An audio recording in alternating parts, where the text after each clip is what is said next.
Good morning, good afternoon, good evening, everyone. Happy to be here, grateful to be here. We're going to get started in just about a minute. I'm going to let a couple folks get in here. If you don't have it already, I encourage you to get a pen, paper, something to write on. If you have a toolkit or something where you just like keep your links and stuff, be sure to pull those out and we will get started in just 1 minute here.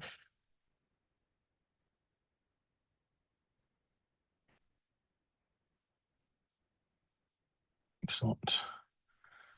Live streaming on YouTube today, which is exciting. We're almost at 50,000 subscribers, which just means that there's a lot of people who watch our stuff on strategic planning. We got tons of people coming in today, lots of questions in advance. It feels like it's been a little minute since we've done a really good full webinar. Let's use this here. That'll hopefully make it better, sound better for you.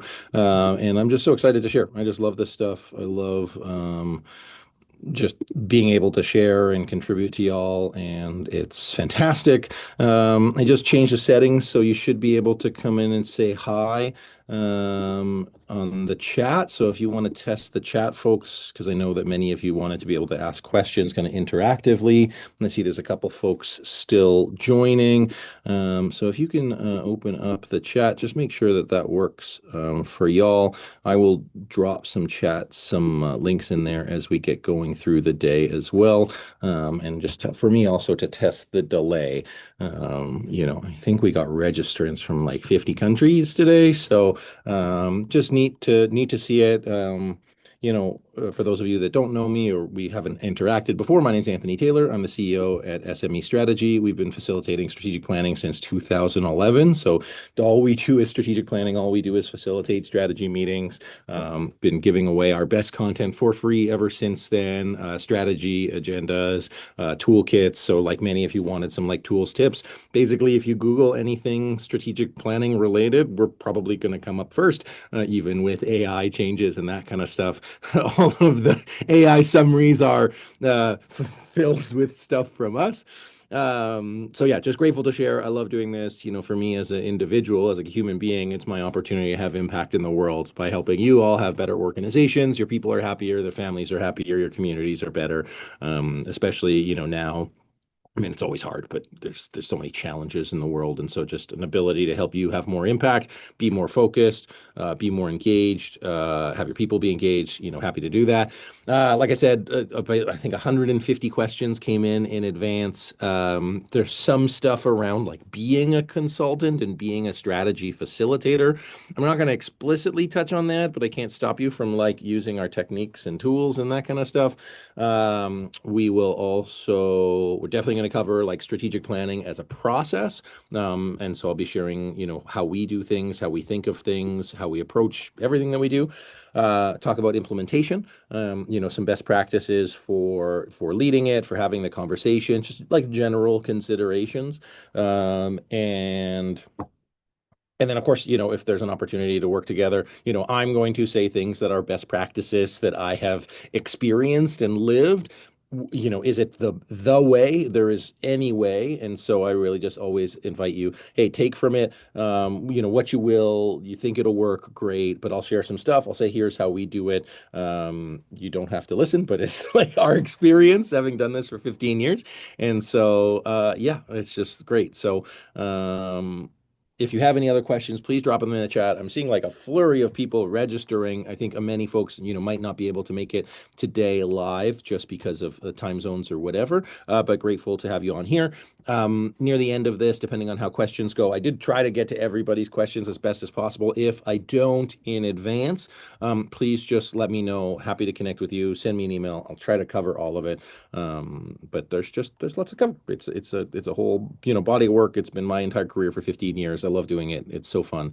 And there's lots to do within it. So, great. Okay, so with that, why don't we get into some stuff? So as I mentioned, gonna share our approach, gonna share how we think of things, gonna share our experience, my personal experience, having led hundreds of strategy meetings. There's just a lot to consider. There's a lot of nuance, and as I mentioned in the email that I sent out, if you're on our email list, every organization, every plan, every person, every group is different. Certain CEOs approach strategy one way, certain folks have learned it a different way. There's a lot of different outcomes. You just have to look and say, hey, how can I make this work best for me? How can I have this apply to my context, my team, and what they need? And then, go from there. So, if you have any questions, as I mentioned throughout, please feel free to drop it in. Hopefully everybody can see my screen, which I'm pretty sure you can. Okay, great. So let's talk about the SME strategy process. And I'm going to, again, mention 150 questions, going to try to answer as many of them as possible. So basically, the first step in as we look at building a strategic plan. Now, you might be in the planning stage, you might be in the implementation stage, you might not even have a strategic plan and you're just kind of doing stuff, kind of training. So I want to make sure that all of this applies to a degree. So, stakeholder engagement, what is it? Before you want to start making a plan, getting everybody bought in is critical. So I saw a lot of people that said, what if my CEO doesn't see the value in this? Or how can I get my team engaged? Or, what if I have powerful stakeholders that don't see this as important, right? And so, or what if they're not bought in? And so one of the things, the thing that we address, we solve is misalignment, getting people on the same page. So if your CEO is not bought in, if your team members are not bought in, if there's misalignment, I want you to consider that they just haven't been heard. There's something you can't convince anybody of anything, in my experience, but you can help them kind of discover it. So, if, for example, your CEO doesn't want to do strategic planning, just ask why, be curious. And that's ultimately the heart of stakeholder engagement is providing time and space to hear from people, to allow them to contribute, for them to allow to be heard, and to make sure that as you're moving forward with your plan, you're considering everybody's perspective. And that's why, like at the heart of this graphic, like this is ultimately like the plan and destination. But if people don't want to go there, they're not going to go there. So, as part of your stakeholder engagement, and it might take longer as part of your process, how do you make sure that people see themselves in this plan, see themselves in the process, have their needs, challenges, concerns addressed? So that whenever the plan comes out or throughout the planning process, they can say, hey, they really heard me. They saw me in this. They understand. I can see myself in this plan.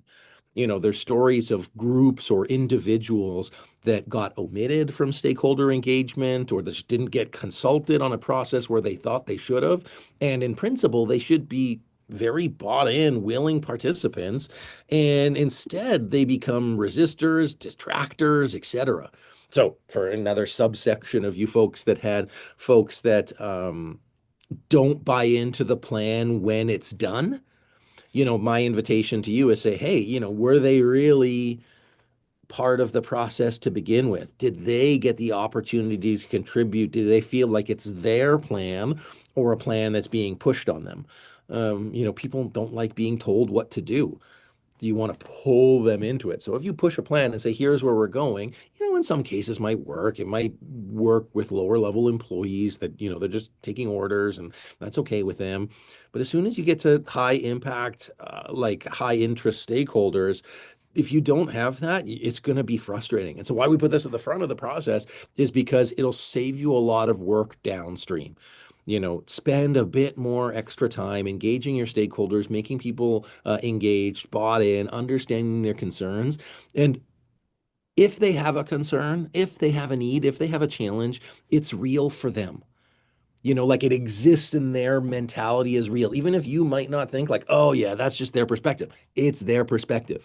And if they are powerful or if they are interested, they are going to get people behind them to get them on their side. And it's going to make implementation really, really hard. So when we think of strategic planning, we're not just saying, hey, let's create a document. This ultimately, we want to get to that finish line. We want to get to where we're trying to get to, what we call, one destination. So in terms of stakeholder engagement, how we approach it, a couple different ways. Easiest is a survey. We use a Google survey. We ask, questions relating to our current state, our future state, where do we want to go? And then we send out the survey ahead of time. In some cases, I'll say not all, so that people can see the perspective of their peers and the perspective of others around them. So more often than not, the feeling is we are more aligned than we thought we were. But because most people don't have strategic planning conversations, they don't have conversations about strategy, about direction, and substantive ones, they feel like they're on their own island or they're working on their own issues. Or if you've ever heard the word silos, they're just working here. Now, stakeholders can be internal, stakeholders can be external, stakeholders can be above. So, for example, there's board, there's your executive team, there's senior managers, there's middle managers, often frontline. Your organization might be slightly different. If you're a nonprofit organization, similar, but then you have funders, volunteers, committee members, etc. So all of those are different people. You could consider stakeholder mapping if you really want to like figure out and take some time to say who are all of my stakeholders, make sure that I leave no stone unturned in terms of who are the folks that I need to talk to, and do that as a group.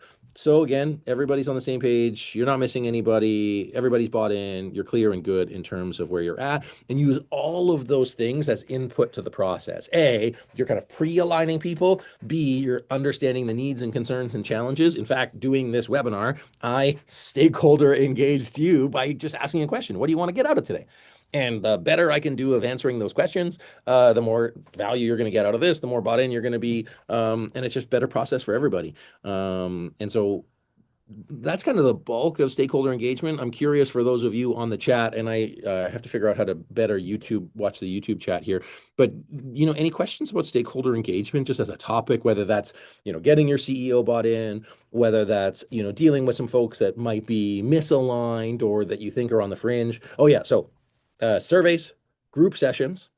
We ask, what's working, what's not working, what does success look like for you, and then what do we need to do next, or what are some barriers we need to remove?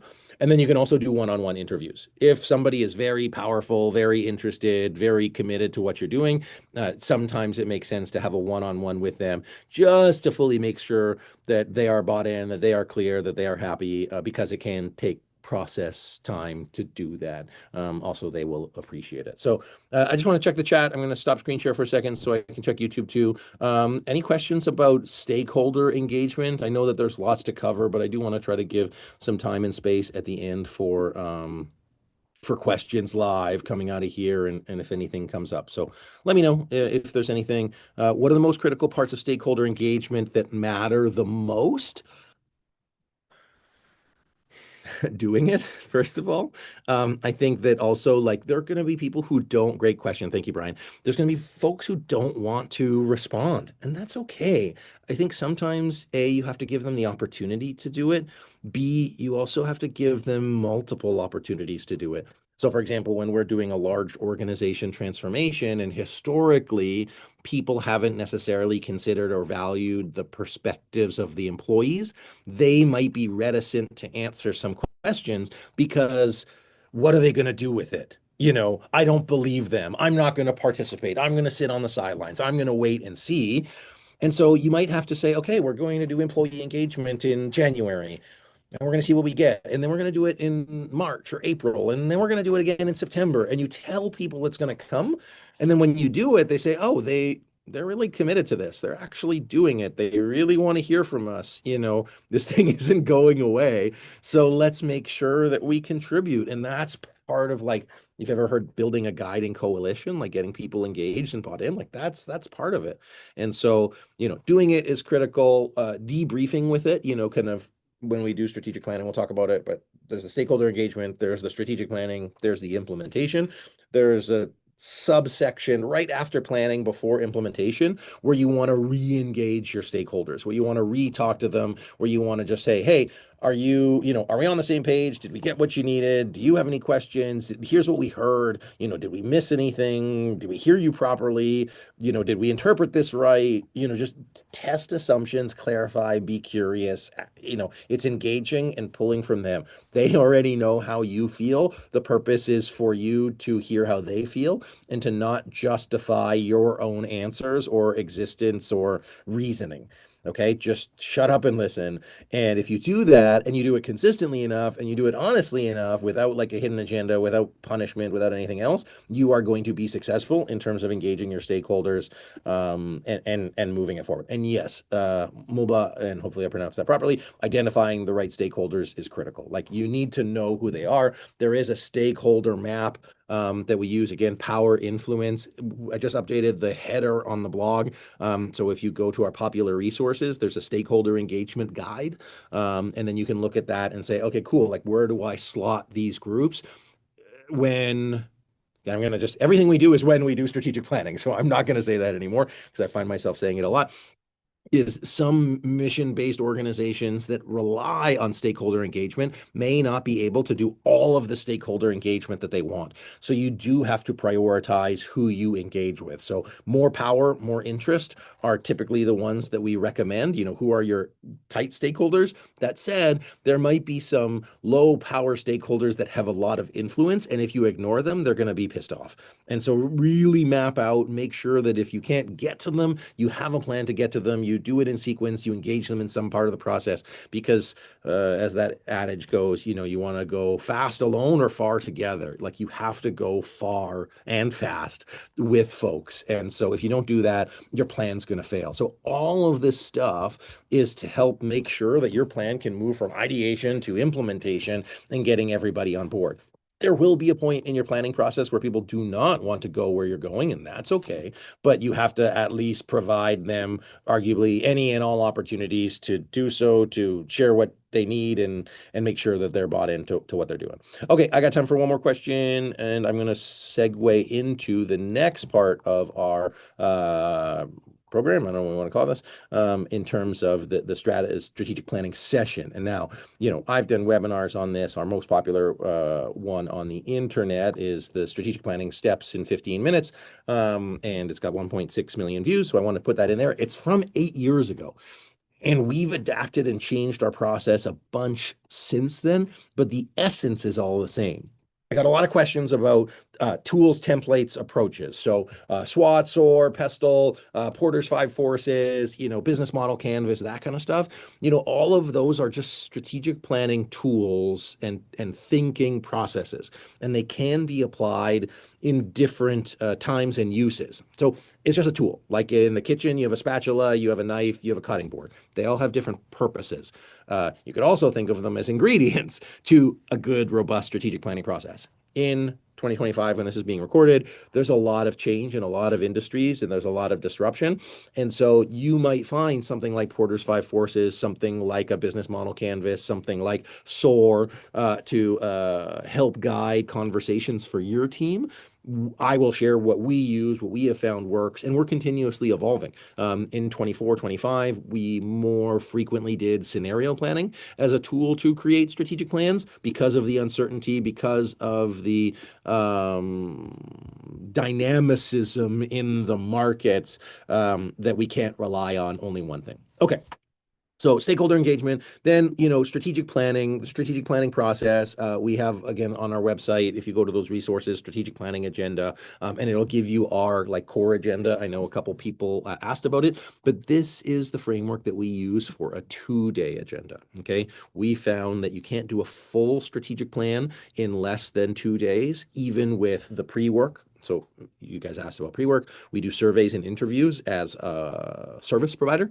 You might do other things. You might need to create a report. You might need to get financials. You might need to get market data. You might need to do business intelligence. I don't know what you need to do. We can recommend some stuff, but in terms of what we offer consistently, surveys with key meeting participants interviews with key meeting participants and surveys with key stakeholders. Some organizations have us do stakeholder engagement on the front end, which we've already talked about. If we're only doing a 1-day session, then we don't promise a full strategic plan, but we do focus on, these type of questions. And I just roll this up a little bit. Where are we now? Where are we going? What's going to get in our way? What do we need to do? And how are we going to implement it? So if we have 2 full days, we'll get to the extent of here. If we only have 1 day, then we'll get to the extent of here. Where are we now is what's working, what's not working, and then so on. I'm going to go through the slides relatively quickly. These are also available online. No, they're available in our program, our course on how to facilitate strategic planning. before I jump into this, is there any questions from those of you that are on the chat that you want to know about the process so that I can make sure that I tailor the content for what you need? So, I'm going to go through this. You could screenshot it, you might steal it, but ground rules, we always share ground rules to help teams get on the same page in terms of what behaviors are expected, to make sure that people understand like what are the rules of engagement, how do we interrupt, how do we work together, how do we make sure that we feel safe. And it, for us as facilitators coming into a cold environment, it allows us to set the norms for how we want the meeting to run, how we want people to engage with us, and how we want them to engage with each other, so that we can lean back on those if there's ever conflict. Like, hey, we have a ground rule to disagree, and that disagreement's a good thing. So what do you need to agree? What do you need to agree? And like, let's work through it. Or we have an rule to focus on process versus person. I think one of the reasons that there might be an aversion for leaders to go through strategic planning is because it can put a mirror on them or put a spotlight on the work that they're doing or not doing. And when you can take it away from the human as an individual and make it more about the team and who's doing what, then it allows people a little bit to be more productive. It's more effective. It stops being blame game and more around, hey, moving into solutions. Um, so number one thing we solve is this multiple destination trap, different people moving in different directions, too many opportunities, too many things. Right now, I think people are really reacting. I think that there's a lot of things to deal with. You can still apply this strategic planning framework to be able to move this forward. The slides will not be available after, but the recording will be. Yes, that's my answer. Great. So what is the process that we go after? So the session overview, again, this is our 2-day session, but we do adapt it. Where are we now? Where are we going? What's going to get in the way? What do we need to do? And how are we going to implement it? And so the kind of fourth quarter is going to be talking about implementation. So I'm going to go through these maybe like a minute each. Screenshot, take notes, do whatever you need to do. Yeah. So first things first, we always celebrate. We want to make sure that we are acknowledging all of the good stuff that got us to here. Because sometimes folks walk into a strategic planning session saying, hey, this doesn't work, or I want to fix this, or I'm upset about this. And it creates frustration. It just doesn't set the right tone. So we start by saying, hey, what are the things that we've accomplished over like 1, 2, 3, 4 years? Most of the time, at least with our clients, their problems are a function of their success. And they realize, actually, we've accomplished way more than we thought. And we've never taken the time to reflect and review. And we've definitely never taken the time to acknowledge our staff that was part of this key work. And so that might impact our culture, our ability to engage, and just like our overall sentiment of the process. So we're already trying to start the day with like a win, and it helps people just feel good right away. We do a SWOT scan. We found it to be the most effective tool. It's, entry level, for lack of a better word. Strengths, what are we doing well? Weaknesses, what are we doing less well? It just allows everybody to get a shared perspective on where we're at. We look at identifying external opportunities and threats, mostly to make it as a container. Like strategy work and strategic thinking, especially when you're on an executive team or board, everybody's got a different way that they've learned it. Everybody's got decades of experience differently, or not decades. And so what we're trying to do is to take all of these and put it on flip charts on the wall. So it's like a single source of truth or reference, so that we can say, hey, are we all seeing the same thing? It's not about being right. We personally are less concerned about like market validation or whatever. Our assumption is that if we have the 10 most senior people in a room of an organization, they have probably a pretty good sense of what the organization is doing and what it's not doing. And they have an agreement, both because they've paid a bunch of money to be there, and it's in their best interest to be honest. And so those are caveats, right? If you have a team that's not willing to be honest, that's a challenge.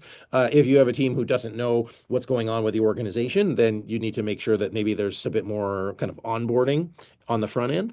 And then, or perhaps you kind of go about a slower process, or you do this in stages if you think that there's like really significant gaps in knowing or truth. So again, going back to silos.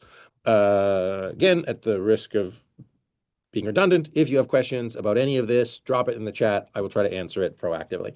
Trend analysis. So this is another one of those tools that we use. The purpose of this is to look future. So let's not build our plan for where the world was. Let's build our plan for where the world is. We use a PESTLE analysis to look at those trends. PESTLE stands for political, economic, social, technological, legal, and environmental. Similarly, not everybody sees the world as it is now the same way. Similarly, not everybody's going to have the same vantage about the future. Some might be more pessimistic, some might be more optimistic, some might be subject matter experts, some might not care.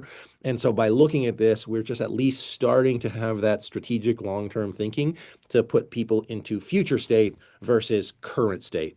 The world is even more volatile, fast changing. And so this is really where we saw scenario planning as a tool to like integrate into larger strategic planning conversations to instead of say, this is where the future will be in 2028, 2029, 2030. It's here's a couple different places where the world could be. And here's what our organization might need to do to be successful within that.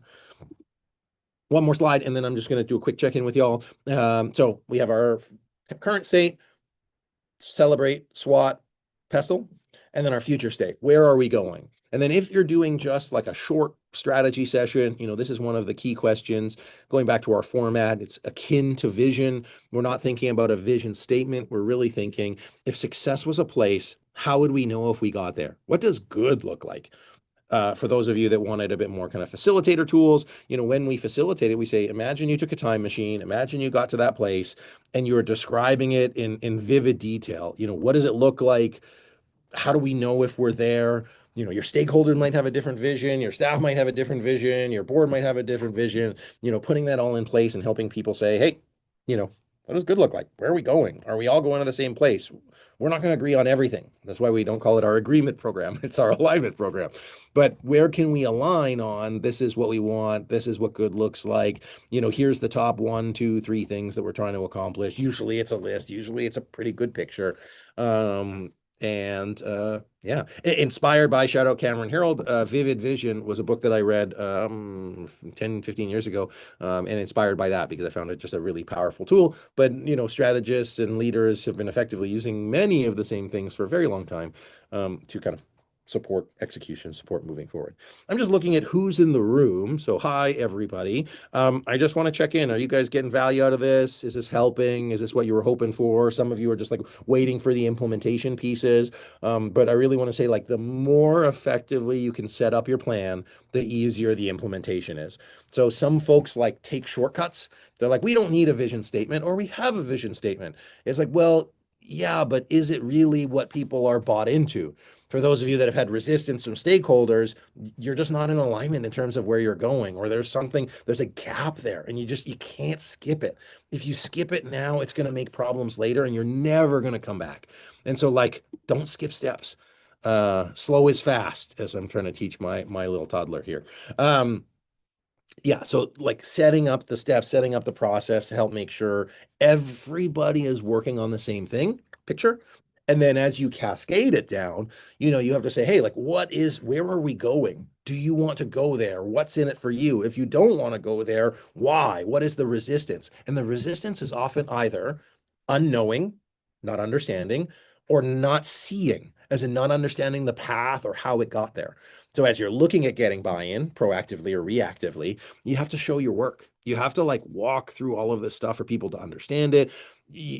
And sometimes it's like the dumbest stuff. And let me rephrase that. That's not fair. Sometimes it's semantics. Sometimes we will say, I don't like it saying 100 clients. Can it be 100 partners? It's a wording thing, but the wording thing, those little nuances. So as a facilitator, I can go and I can see people's faces and I make the joke. I say, I can see your face, right? So if you're like, if I can see disgust on a face, if I can see people like pensive, or I can see a thought flashing around someone's eyes, I'm like, what did you just think about? What did I say that made you reflect on this? That has you paused, or what did you just write down in your notebook that for you that stood out? And it's those like little things where you can have conversations with a group. You have to be in tune, but that's the buy-in part. As a CEO, as a leader, as leaders, be able to do that effectively. It takes a lot of work. It's a skill, but you got to be able to do that at scale, and you got to get everybody in your organization bought in and moving to there and seeing something in it for themselves. The further down you go in the organization as you share your vision, the less detail you need, but some people are going to want all the detail. So I just like, again, it's not a cookie cutter. There's no one size fits all, as I had mentioned. Um, and you just got to consider it. Laura, I'm going to say Laura. I don't know if it's Laura or Laura, but I will talk about strategic priorities and SMART goals in a little bit. Thank you for asking. Okay, let's get back into it. So we are, I can't figure out how to do that a different way so you don't have to see my screen as it pops up. But okay, so if success was a place, how would we know if we got there? Think of it like a picture, or a puzzle. If all of us are working on a different puzzle, we're going to be putting different pieces in places. We're going to be fighting for stuff. It's just not going to work. And so we write down, hey, if success was a place, how would we know? What does good look like? And how do we make sure that we're going there? 3-year mission. I had a couple people talk about mission. Mission is super important for nonprofits. It's equally important for profits because we ultimately say, if you had to focus 70% of your time, money, and energy on one core stakeholder group, who is it? And as these customer segments are evolving, being able to prioritize, being able to have a heuristic for prioritization will help you make better decisions. Do we spend $10,000 here, $10,000 there? If we can only go to one 2-day conference, do we do it with this group or that group? Having a clear mission will help you make sure that your programmatic decisions are aligned, that you're making the right decisions for the right groups of folks that you want to serve. Ultimately, it should be your version of customer, but different people have different customers. The customer could be the public. The customer could be your members. They could be the industry, for example. So it's nuanced, challenging, but we obviously include that as part of our strategic planning. So who are we? What do we do? Who do we do it for? Okay, values and behaviors. So this is the way we do things. As you might have heard me say, culture eats strategy for breakfast. I think it's so critical for everybody to be on the same page. What I find interesting, so we have a client that we just did their 4th year of strategic planning. They went from kind of 25, actually somebody from this organization is actually on the call today, grew, then grew again, and then kept growing, and they got to their vision, and they were surprised. Hey, we got to our vision, and now we have another vision that we're trying to get to. And the values and behaviors of the organization will evolve throughout that time. Generally more professional, generally more focused, because you have to be. And the nuance in this particular case, in many cases, it's not just because we're trying to professionalize for professional sake. Is if we do a better job doing our work, we can help more people. And so, don't forget that there are human beings in your organization, in your business, and value and behaviors are just the rules of the game for human beings. Everybody needs to know how to work. For our multinational clients, behaviors in Germany are not the same in Switzerland, are not the same in Barbados, Jamaica. They're not the same in Canada. They're not the same in Japan. And so being mindful that values and behaviors are customized to the context and that if you have misalignment, that's probably where your conflict is. I don't remember exactly if people asked about low performers, but generally, once you get to the point of clarifying your values and behaviors, you can clearly identify your A players. You can also clearly identify your C players because they aren't behavioral fits. And those are the things that really get into the gap of execution. Happy to answer any other questions. If anybody is anything about values or vision or mission, just to make sure. And YL, thanks for being here. Stella, great to see you. See, what are the things? It was funny, and this is not an timing sensitivity are different in different cultures. If you're not 5 minutes, if it's 10 minutes, sometimes 20 minutes is okay. And if those things get on you as a leader, it can be hard to manage. And so you need to manage it. I'm trying to be not such a tight ass as I get older in my age. It's my webinar. I can say what I want. Okay, so we have where we are, we have where we're going, then we have what's going to get in the way. So you really got to be mindful of risks and roadblocks. This is the time to be critical. This is the time to say, while we want to have this big aspirational vision from 3-5 years from now, what is going to get in the way, we need to use it to inform our priorities. By the way, I'm just going to take a back step because I just realized we do 3-year strategic plans because we think that it's far enough that it's strategic, but close enough that it's operational. And in our sector of SMEs, small to medium enterprises, spoiler alert, that's what SME strategy stands for. it's applicable. Your organization might need a 5-year plan. In some cases, in rarer cases, a 10-year plan. You can scaffold it to say, let's start with 3, then go to 5, then do a year or whatever. There is no one size fits all. But say when people come to say, we want to do a 3 to 5 year plan, I discourage them. I say, do 3 years because of the speed of change. If you're going to go further out, then use a tool like scenario planning to have different strategies, different approaches, different timing, and different thinking. Great. All right. Risks and roadblocks. I talked about this. So you can either go as comprehensive as a risk register, which if you download our free strategic planning template, you have the template for it. Or you can just say, what are the biggest things that we're concerned with, and then pick the biggest ones. So again, whether you're doing high level strategy, deep strategy, you can use all the tools. And for those of you that ask for the slides, that we give away our templates, we give away everything because we value training. We do the facilitation. That's our core work, and it's really hard to replicate. And then we have other products and stuff like that. Okay, priorities and goals. A couple people asked about priorities and goals. And so why prioritize? The key essence here is don't do a lot of things a little bit, do a couple things really, really well. And so many organizations walk in saying, we have to do this, we have to do this, we have to do this, and so on. What we encourage them to say is, what are the first things you need to do? What does good look like, and how do you move it forward? And so prioritizing is key. Strategy is about choices. There's a famous HBR video that basically says strategic planning is a lie. It is when you don't prioritize and you don't incorporate risk. That's the end of the video, right? So strategic planning, when you're just saying, I'm going here and I'm going to do everything, that's not strategic planning. Strategy is about choices. You have to say no to some things. And this exercise basically says we are saying yes to the top 3 things and we're saying no to the bottom 7 for now.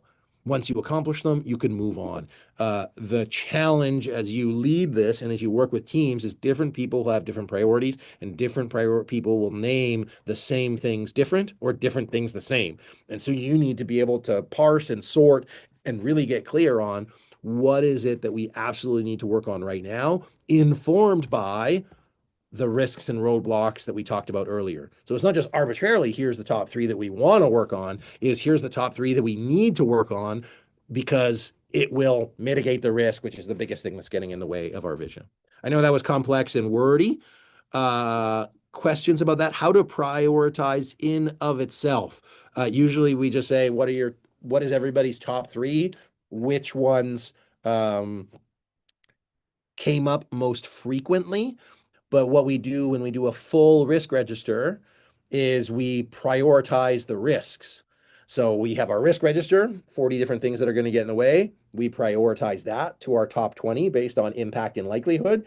And then in principle, the priorities should mitigate those top risks. And so there's like levels of distillation. Again, what are you prioritizing against? It's your vision. So there is really like a 30,000 foot, and then you're getting down, down, down process. And so that's why our process is really good, is because the distillation is what helps remove the clutter from people's brains.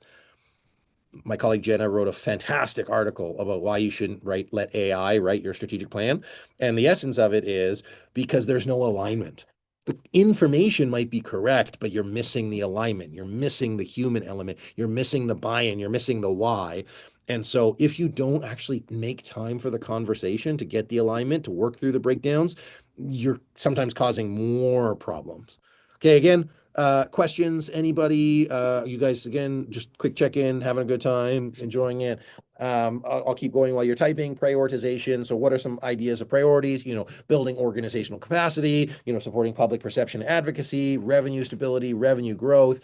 Some folks might think, well, you always have the same strategic priorities for every group. That's not true, because every group is in a different place. We might have some that come a lot, but if your organization is on a pace to grow, then you're going to have grow priorities. If you've grown and you have to kind of reassess and go organize, you have to do that. One group that I talk about all the time is, their priorities was fix their legacy code. It was such a very specific niche thing for them. Or we need to address this product segment, or we need to address this key market. It is tailored to you. It's not just blanket. And so you can't just copy someone else's strategic plan because it won't necessarily address what you want. Board retention, board attraction, they're similar, but they're different. And so somebody had asked around SMART goals is, yeah, you need to make sure that you have the SMART goals tailored to the prioritization. So everything needs to be connected.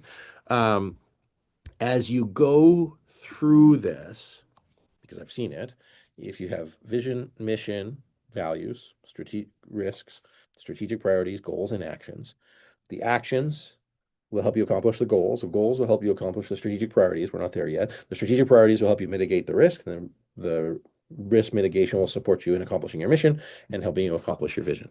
And there has to be straight line alignment, like in your back, even though I'm not aligned because I sleep on the floor, you have to be aligned. Okay, why set objectives and goals? So this is the number parts, and I'm going to get my butt moving here because I got implementation to still cover. This is so that we have a scoreboard, so we know what good looks like, so that people can focus. And as we talk about cascading and rolling the plan down, that there's measurements in terms of what success looks like. If there's no goals, you can't win. You can't be successful. And as a leader, if you don't want to put pressure on people, therefore don't set goals, it's actually doing the opposite because you're then introducing no means of them being successful. Your people just want to be successful. They need goals and objectives in order to do that. It also supports the implementation because you need a feedback loop. If all we do is actions, we're going to be very busy, but we're not going to know if it's successful. And so you need to be able to understand, have some sort of dashboard that tracks, are you successful? Will you know if you're hitting your things? Are we doing the right activities? It's not about being busy. It's about driving outcomes. What do I got left? Objectives. I'm not going to go too far into this. SMART goals. You can Google it. Specific, measurable, achievable, realistic, and time bound, or relevant and time bound. And so setting it, I'm just going to scrolling up to that question about how broad or detailed specific priorities should be. I always say broadly specific, but the SMART goals, you need to basically know, are they achievable? Can we do it? Can we not do it? There's a video on this too. Action planning. Action planning is the easiest. People love doing actions. Ironically, that when we've been working on a strategic plan for, a day and a half and people get into the actions, they kind of get stuck. Why? Because we've put boundaries in terms of what they can do. They can't just do every single plan that they wanted to do. They can only do the actions, tactics, strategies, whatever, that are going to drive forward the outcomes and goals. And it's an annoying constraint, but a necessary one. What it does is it eliminates waste. It eliminates stuff that you're not supposed to do. It just helps you focus on all the things that you need to be doing, not just the stuff you want to be doing. So what are you going to actually do? What are you going to deliver? If you delegate it to somebody, how would you know? Best practice, be specific to ensure clarity, add a deadline to ensure follow through, assign an owner to increase accountability. So as we think of executing the plan, as we think of cascading the plan, making sure that there's a structure in place to be able to follow up. Did you do this thing? And did you get the results that you wanted to accomplish? As you cascade it down, you might have sub plans based on department or team that in principle should roll up. So these folks are doing this work. It helps these folks do this work, and it helps accomplish the vision from above. Lastly, as part of the planning, is sharing and communicating your plan. Who needs to know about your plan? How much do they need to know about it? And this is beginning the process of implementation because all a strategic plan is a piece of paper or a document that is useless unless it's shared with other people. And so you need to be able to make a plan on how you're going to share this, how you're going to get into the hands of people. Do they need two-way communication or one-way communication? Stakeholders again, having buy-in, making sure people can execute, and making sure that they can drive everything that they need to drive forward. Okay, I think we're at implementation here, so I'm going to do another time check. I'm going to check the other chats. Great, everybody's here. Good. What's up, YouTube? I'm just going to look at some of the questions because I had highlighted a couple. So we talked about strategy formulation and implementation. So we've talked about strategy formulation. Now we're going to get to the implementation. I've asked a bunch of questions. How much time should a team spend on strategy creation? A leadership team should spend we recommend 2 to 3 days once a year, plus 4 to 6 hours every month, because your job as a leader is to drive forward the strategy. The job of the rest of the organization is to implement the strategy. You don't want to get stuck into execution too much. Uh, Pitch for the usefulness of strategy execution. Well, why would you do a strategic plan if you don't plan on implementing it? I encourage you to think of your implementation before you even leave your planning session, and that's why we have it as part of our slides. How to keep focused on the plan. We're going to talk about that in terms of the implementation, how to get other senior leaders to own their parts of the plan. One of the things I didn't share in terms of the strategic priorities is we recommend having a champion for each of the strategic priorities so that it's not just the CEO or the board chair doing all of the work, but that it gets delegated from teams and then gets delegated to tasks, and then other people get a engagement within that. What is the biggest reason strategies fail in implementation? I think not enough focus, not enough attention, getting distracted by shiny objects. Um, Narrative. I think narrative on why it's important, getting people bought in, and it is a story, it is a place. And generally people don't like change because change is perceived as negative. So how do you create something in it that's worthwhile enough that they will change? And so my story that I say, if I go to the doctor and the doctor says, don't eat chocolate, you're going to have a tummy ache, I'm probably going to keep eating chocolate. If I go to the doctor and the doctor says, don't eat chocolate, you're going to die, I'm probably going to stop eating chocolate. Probably. And so it has to be worth it enough for you to change. The benefit of the future needs to be greater than the pain of change. And change is hard sometimes, even if it's positive change. Arguably, you're going to feel better if you go to the gym. Arguably, you're going to feel better if you don't eat bacon in the morning, which I did. It was delicious. I apologize to anybody who doesn't eat bacon. But there's things that you do because they just feel good. Well, are you thinking short term or long term? The part about strategic planning is saying, hey, we need to have that long-term vision that's far enough, but you're making small incremental changes along the way. It's not a 3-day plan. It's a 3-year plan. I think one of the big challenges with execution and with teams is they put so much pressure on themselves to get it all done in that first year, and just say, take what you want to do in the first year and strip it in half. Now, again, you might be excellent at executing, great, like power to you, but just like I'd rather you do the plan that you can do than make a big plan you can't do and not execute it. The progress is the thing that will sustain you. And then invariably, and as I mentioned, been facilitating strategy sessions for 15 years, teams get better. It is a muscle.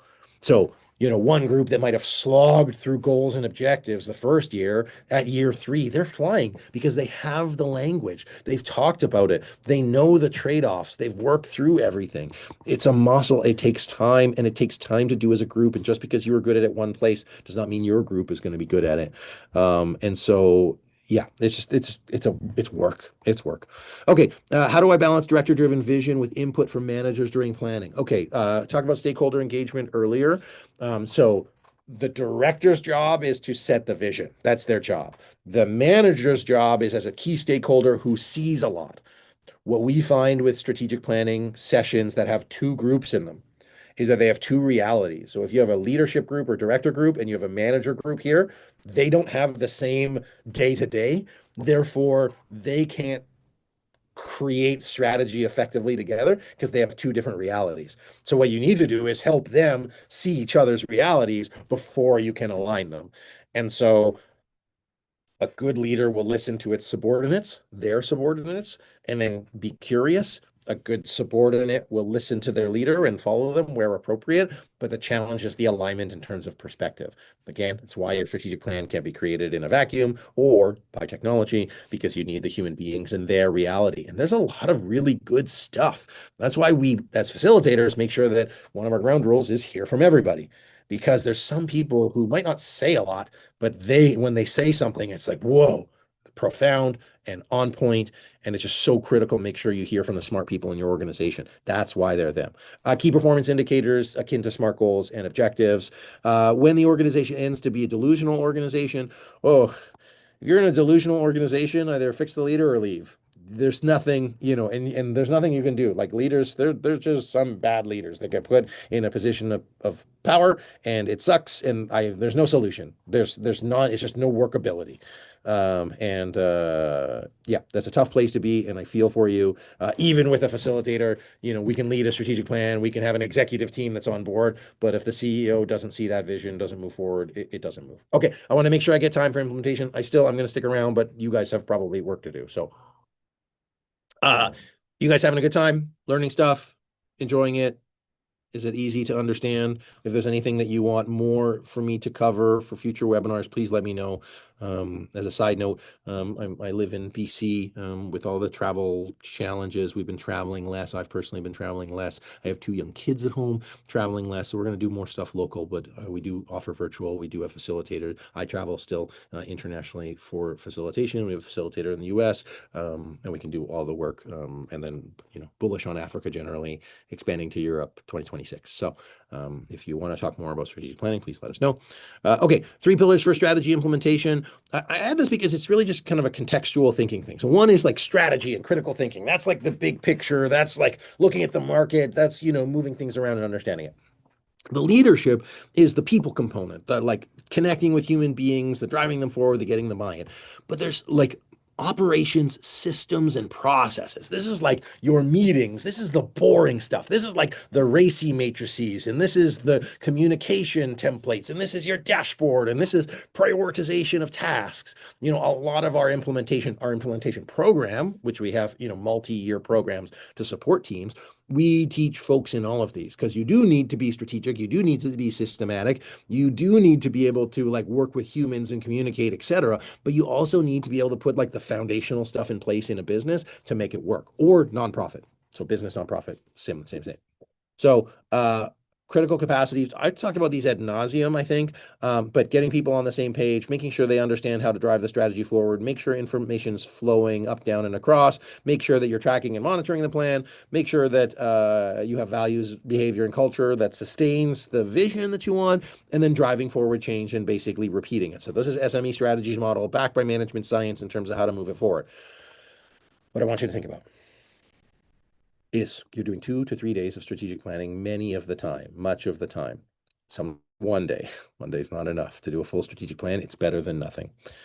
To create a 3 to 5 year strategic plan, if you're doing one day, you might be getting a 1 year plan. It's 1,100 to 1,800 days of implementation. Resource appropriately. Some folks just resource these 2 to 3 days and they don't resource the 1,100. And this is like my number one piece of advice. Is just build some sort of structure for how you're going to stay on top of your plan before you leave the meeting. Now, other questions are, do you have the skills in your team to be able to actually get your strategy? Do you need talent? Do you need capacity? Do you have the processes, like the meetings, like the structure, like the follow-up, like the problem solving, to be able to actually get across the line? Do you have a regular cadence for discussing progress on strategic projects? So there's the strategic plan, but then there's all the buckets of work that go within it, all those initiatives, and you have to talk at them at the level of group. Now that level of group could be down here, the level of group could be up here. Do you have a system to work through critical issues as they arise? Stuff is going to come up. There's going to be wrenches, there's going to be uncertainty, there's going to be challenges. Like, do you have time for that? If you don't have any time to execute, you're definitely not going to have time to problem solve. And so like building that buffer in, blocking the calendar is so critical to be able to do that. And then you need to elevate team skill. You need to be able to get your team on the same page, and you need to make sure that individuals are better at doing strategy. And so not just doing strategy, but thinking strategically, thinking like a leader, making trade-offs, having business systems. We've got 20 workshops that we do to all give people extra tools, extra language. So there's a lot of questions about implementation. I do want to pull them up because I took a couple screenshots, but I just want to see, are there questions for you guys in terms of implementation, something that you want to understand, or reflections or anything like that? Because, like there's the planning, but this is really where the work happens. The work happens in the monthly meeting. So we recommend a monthly project meeting and a quarterly strategy review. And the first couple are going to be terrible. in the sense that you're not going to have a rhythm. But as you build the agenda, you realign on the vision, you realign on the mission, you realign on the strategic priorities, you look at the goals and you say, what is everybody working on? What did they work on last month? What are they working on next month? What are you challenged with? What are you succeeding on?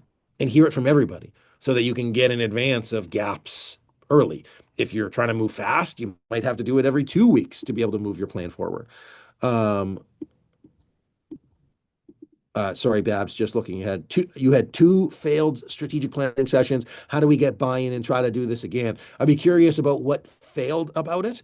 And it could be set up the agenda wrong. It could be that I mean, you're going to keep doing strategic planning forever, so might as well get comfortable with it not working. But it's, think about it as practice. You did it twice, and now you're on for your third one. So that's, I think, one of the key parts here is like, oh, we had a bad meeting. Are you going to quit? No, you still have to get towards your vision. And that is the part around, does the vision sustain what you want to do?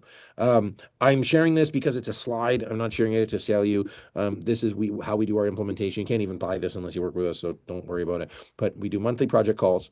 We do quarterly strategy reviews, and those are 3 hours long. In those, we review the dashboard qualitatively and quantitatively. So we just kind of talk about it. It's easier for people to just talk about it before we get to numbers until your team kind of switches over and gets outcomes oriented versus activity oriented. That's a fantastic place to be. It usually takes about 9 months.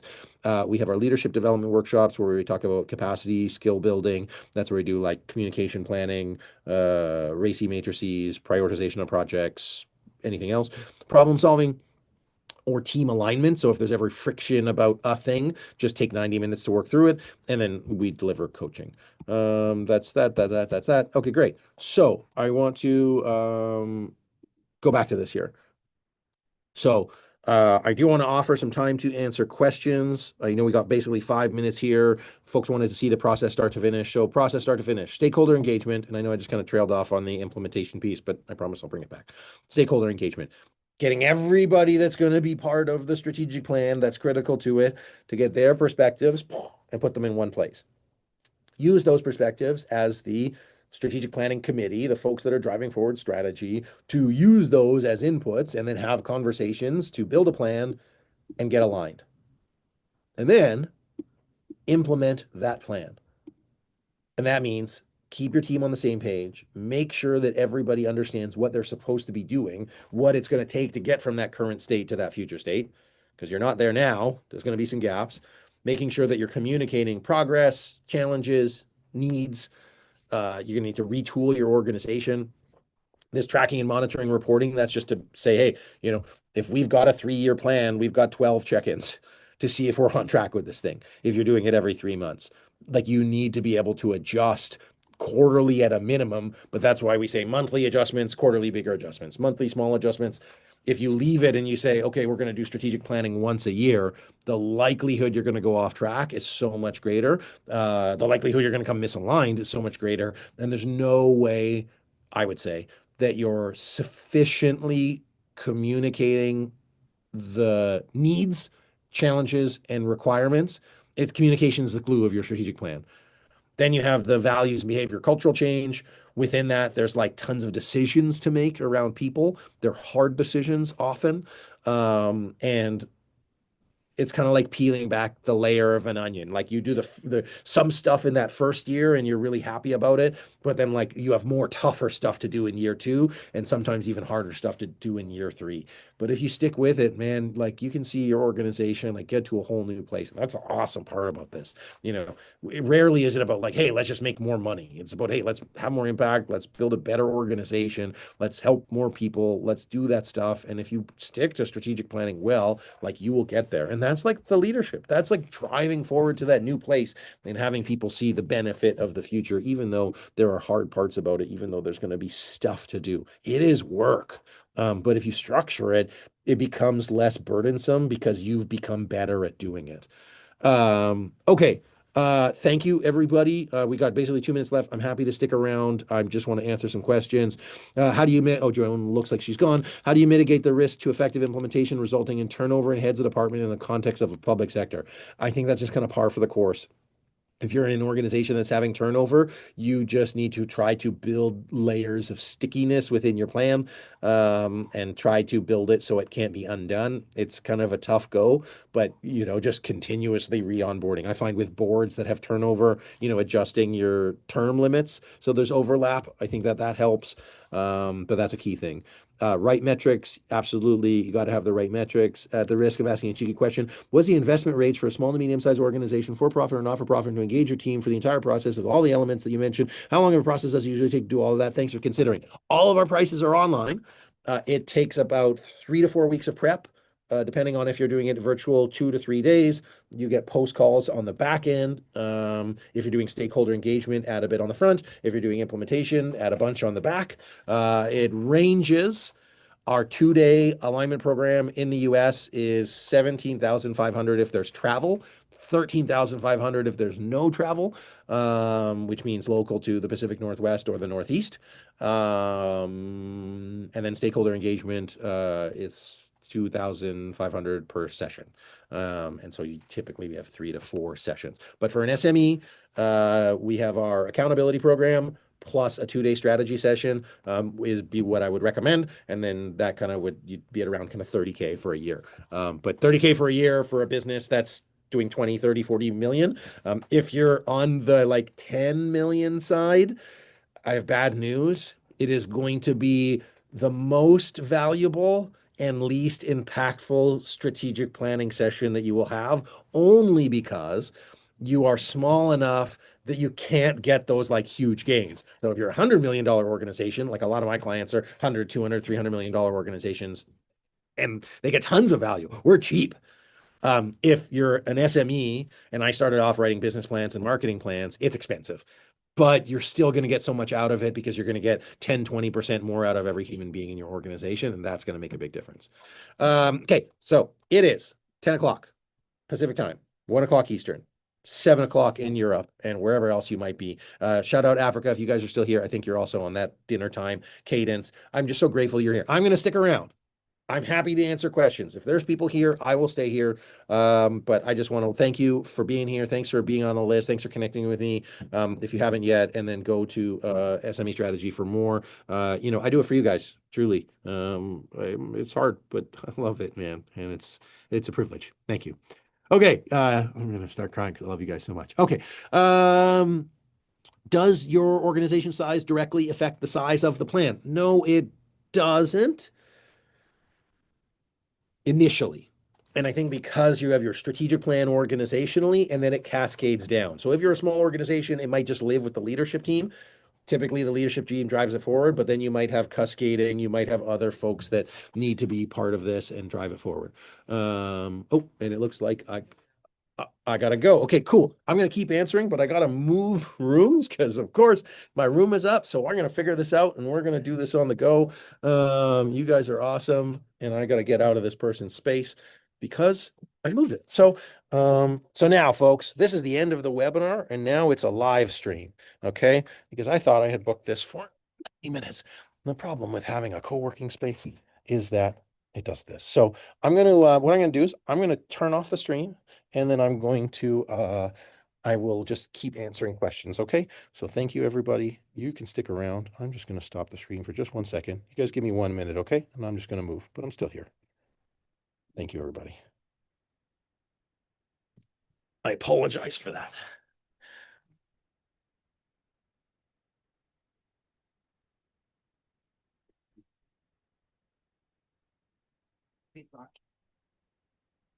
All right, everybody. So go live on socials. I think I'm still on YouTube right now.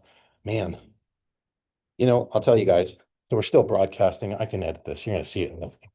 But I've been working out of co-working spaces for 15 years and I love it. But then you get problems like this where you want to keep doing stuff and you can't keep, you don't have the resources to do it. So SME Strategy is going to get an office next year, our own private office, and it's going to be awesome. And we're going to have some real fun conversations and we're going to keep sharing. We're going to do some cool stuff. All right, everybody. Hi. So you can see I'm in a big warehouse. There's still 16 of you. And so I promised that I would keep answering questions. And so I'm going to do that. How far do you need to cascade the strategic plan? I would say you need to get it to everybody in your organization, but not everybody is going to contribute at the same level. And so there's going to be folks that, your board, your senior leaders, they need to contribute at the highest level, but folks engaged in your plan at the lowest levels still need to know how to contribute and how to make it work. So the further down you go, the less detail you need, broader focus on the vision, but then keep in mind for your middle managers and other managers, if you want to get them engaged, you need to be able to, they need to know what winning is and what projects or initiatives that they want to take on. So keeping in mind that there's different stuff that you want to execute, and then having them be engaged in that is critical. Oh yeah, sorry, Babs. I'm going to answer your question. I know you're not here anymore. Our facilitator, and truthfully, none of us did any follow-up. Second time, our executive director wrote an entire plan with no input. Write an entire plan with no input. It doesn't work. Presented it, told the leadership team to pick the pieces that they liked and what they should move forward with, and rightfully so. That did not go over well. The deputy director, so I'm trying to fix that damage and get us back on track. Again, you got to get aligned. It could be the same content. It's just if there's no buy-in, if there's no agreement, there's no deal. And so you need to have those conversations and work through it. Like there's no substitute. Oh, there you go. Hi, Babs. So yeah, there's just no substitute for it, and it doesn't need to be lengthy. And so what I would say, like, let's say you're like, okay, maybe people are a little bit, and I don't like the better phrase, but like a little bit gun shy. You say, great, you know what we're gonna do? We're gonna do a shortened 3-hour strategy meeting. And we're just gonna get on the same page about where our organization is. And I say, okay, here's where we're at. Here's what's working. Here's all the good stuff. Here's what's not working. Here's the less good stuff. Let's all collectively share, where do we want to go? What does the success, like, again, we can use all of the work that's been done as an input, but say, hey, where are we trying to go? What does good look like if we're 100% successful? And even do it short, just because people might be a little bit apprehensive. So instead of saying, here's our 5-year plan, if you could do this in 2026, you say, what do we look like at the end of 2027, December 2027? What does good look like? Everybody shares. And then you say, great, here's what I heard. I heard this, and I heard that, and I heard that. And here's our measures of success. And maybe we don't agree on these things, but here's what we do agree on. Are we all agreed that, like, here's what good looks like? Great. What's going to get in the way of that?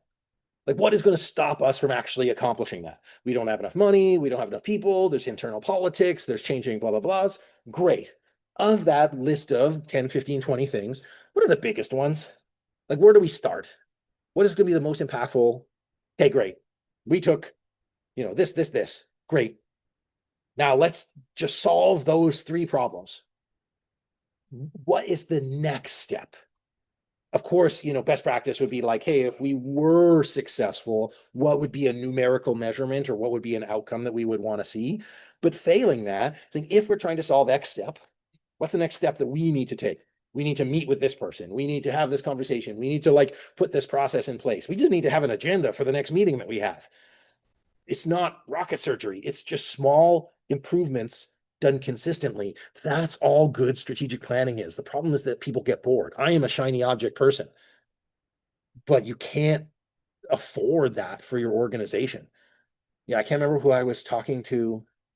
I said, if this plan takes you 20% longer than you think, what's it going to cost you? And the answer was something like $16 million or $8 million. And I said, well, if it's going to cost you, if 20% slower would cost you $8 million, then anything less than $8 million to get it done on time is worth it. And I said, and it's not 8 million from the top line, it's 8 million from the bottom line. That's profit. And they said, man, there's no we can't take shortcuts on implementation because that's what it takes us to go over. And it's people don't think about that. Like, I'm a project manager by training. I've got a lot of training.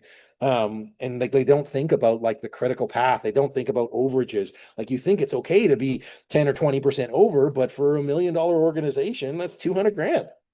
If you're a $10 million organization, it's 2 million. And from the bottom, it just erodes your profit. And so by being able to put those things in place, it's just so critical. I don't know if I answered that question, but we is the leadership team and you. Yeah, when we facilitate, we sit with the leadership team. And of course, we leave at the end of the day, but we make sure that they have a plan that is their plan for them to move forward. And then we just say, like, hey, we're external, but for the sake of the 2 days, we're on your team. And then as a facilitator, I'll say, okay, I'm saying my advisor, external hat. Here's what I want you to consider. Here's a thing that you hadn't thought of, etc. Is there a risk for a vision being too visionary for a small organization if they haven't sorted out the foundations? 100%. What's my advice? I think you should be visionary. I think you should be aspirational. The further out you go, the less clear it is. And so if it's so aspirational that you can't see it, maybe say, this is where we want to be in 10 years, and then maybe this is where it's 5 years, and then maybe this is 1 year. And still have that beacon, but do it incrementally. For aspirational CEOs, they need to take a step back and meet their team where they're at. Like, you need to be at the level of your management team, because your management team is the one dealing with operations. And so pull them towards your vision, but you need to work towards their execution and management. So you have to find that sweet spot. Too ambitious, you're floating all over the place. Too operational, you're just executing with no outcomes. All right, let's see. I think I got one more. Can you talk more about having a champion for each priority? What does this responsibility entail? Such a great question. So when we think of a champion, we just mean it is the person who is responsible for making sure that it goes forward, that when we talk about it in a project meeting, they get asked about it, but it doesn't mean they have to do any of the work. The purpose is there's just somebody where the buck stops. What if we do it in teams? No, because you're going to have two people responsible for the same thing, which means nobody's responsible for it, and then it doesn't get done. And so it's just like having a person to own that thing. It just allows them to say, cool, like, this is who I go to with questions. So again, going back to a RACI, responsible, accountable, consulted, informed, it's just like, you have this person who is responsible for getting it done. It doesn't mean that they're doing the work. It just means it stops with them. And if you have that, you're going to have higher likelihood of success. It's just about putting guardrails in place. It's about putting structure. Too much wideness, people are going to be all over the place. There's a lot of waste. Too much constraint. There's no space for creativity. You got to find the right lane for your people to work within to be able to move that forward. Great. Talked about the champion. Thank you, Lori. Awesome. Great. I can't remember if I mentioned we have a nonprofit program. We subsidize nonprofit strategic plans if you're, I think, under $1 million, kind of thereabouts, because you don't have the budget, but you need the help, and we can help you, and then you refer us, and then we get more business. Sweet. Okay, I mean, again, I'm happy to answer more questions as they come up. If there's no more questions, I'm happy to let y'all go. You can let me go. I just appreciate you. If you know anybody doing strategic planning, we always accept referrals. We have a strategy and leadership podcast. Hopefully you all got the invite for that. Great guests every week. I'm going to try to go on YouTube live and watch them with you, so we can just like share in it and share some learnings, and I'm sure there'll be some good stuff. C'est mon plaisir. Merci. We can do sessions in French if you want. Yeah, folks, I just appreciate it. I think that's everything for today. Not too far over, and I apologize for the kind of room glitch, but we're almost done. Awesome. All right, anyone, any other questions, anything else I can help you with, please feel free to just email me, Anthony at SME Strategy. Happy to share anything else that I can. We give away basically all of our templates, and so you access those, and then if you want to have a conversation about your session for 2026, also happy to do that. We have people on our team, so I'm not the only one who facilitates it. We do leadership training, short alignment sessions, anything that might be supportive to your plan for wherever you're at. Okay, I think if there's nothing else, I will let y'all go. You'll let me. I mean, I'm here for you. Oh, one more. Excellent. What is the process like with strategic planning and strategic business planning? I think it's the same. The only thing I might say is if you're doing strategic business planning, it might be more operational, etc. That's my best answer for that. I would say they're more or less the same. But yeah, strategic business planning, like you might just be getting into business units and subunits and that kind of thing. So, all right, everyone, I appreciate it. You guys are fantastic. Pleasure and a privilege. I will see you later. Have a wonderful rest of the day. And until next time, bye, everybody. Oh, one more. At what point do you do the BCP? What does BCP mean?